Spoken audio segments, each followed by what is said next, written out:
एक के बाद एक कई धमाके हुए। कंपनी पोस्ट के पास आते ही माइनफील्ड से अनजान और आत्मविश्वास में अंधे हो चुके पाकिस्तानी कमांडर को पहला झटका लगा। एंटी टैंक माइनफील्ड ने पहला शिकार एक पाकिस्तानी टैंक को बनाया, जिसमें वो टैंक बर्बाद हो गया। इस सफलता के बाद सिपाहियों के हमलों को रोकने का काम कंपनी के एमएमजी पोस्ट पर तैनात सिपाही जगजीत सिंह ने बखूबी किया और आमने सामने की घमासान लड़ाई में दुश्मन के इरादों को नाकाम करते हुए सिपाही जगजीत सिंह को वीर गति प्राप्त हुई और उनके सर्वोच्च बलिदान के लिए उन्हें वीर चक्र से सम्मानित किया गया। सूबेदार बचत्तर सिंह के नेतृत्व में हमारी 2 रिकॉइललेस गन जीप ने सूझबूझ और अद्भुत रण कौशल का परिचय देते हुए दुश्मन की पूरी टैंक रेजिमेंट को रात भर रोक कर रखा और एंटी टैंक कार्रवाई में दुश्मन के टैंकों को बर्बाद कर दिया। मेजर साहब, पाकिस्तानी पेट्रोल का एक सिपाही हमारी पोस्ट की जानकारी पाने की कोशिश कर रहा था, लेकिन हमने उसे पकड़ लिया है। शाबाश, अब हम उससे पाकिस्तान सेना का प्लान पता कर सकते हैं। अपनी फौज का प्लान बता। मैं तो छोटा सिपाही हूँ हुजूर, प्लान तो बड़े अफसरों का है। उन्होंने कहा था सुबह का नाश्ता जैसलमेर में करेंगे, दोपहर का खाना जोधपुर में करेंगे और रात का दिल्ली में। दिल्ली और जोधपुर तो बहुत दूर की बात है, पहले लौंगे वाला पार करके दिखाओ। कर्नल आलम खान, आपके टैंक आगे क्यों नहीं बढ़ रहे हैं? जनाब, हिंदुस्तानी फौज ने कंपनी के आगे एंटी टैंक माइनफील्ड बिछा रखी है। इनके जोश को देखकर ऐसा लगता है यहाँ कंपनी नहीं, हमसे बड़ी बटालियन है। हम आगे नहीं बढ़ पा रहे हैं।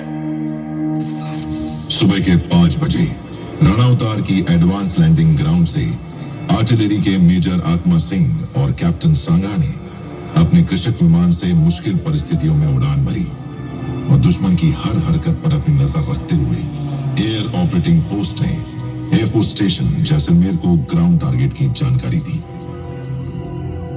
मेजर चांदपुरी, मेरे हंटर्स जैसलमेर से उड़ान भर चुके हैं और वो कुछ ही मिनटों में दुश्मन के टैंकों को डिस्ट्रॉय करने के लिए वहां पहुंच जाएंगे।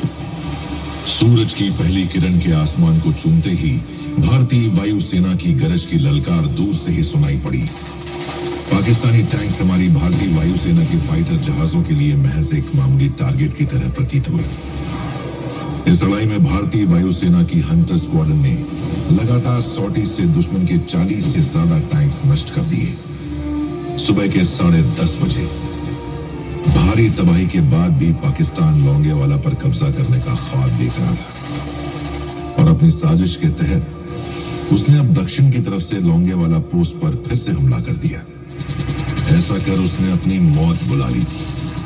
लोंगेवाला पोस्ट की सुरक्षा की जिम्मेदारी अब लेफ्टिनेंट कर्नल एएस गरेवाल की कमांड वाली 17 राजपूताना राइफल्स की डेल्टा कंपनी, 20 लांसर्स की ट्रूप और 170 फील्ड रेजिमेंट के आर्टिलरी से रीइंफोर्स कर दी गई।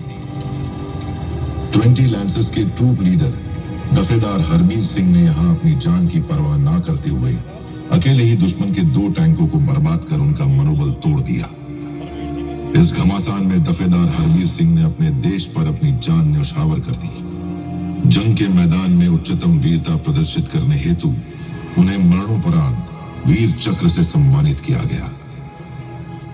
सीमा पर जो हंसते हंसते प्राण लुटा देते हैं, अपने लहू से तिरंगे को और सजा देते हैं, शौर्य उनका ही राष्ट्र का सबसे बड़ा अभिमान है। वो ही अमर कथा है, वो ही हिंदुस्तान है। 1971 की लोंगेवाला की लड़ाई में पाकिस्तान को भारी नुकसान पहुंचा। हमने दुश्मन के तमाम टैंकों और हथियारों को बर्बाद कर उसकी कमर पूरी तरह तोड़ दी।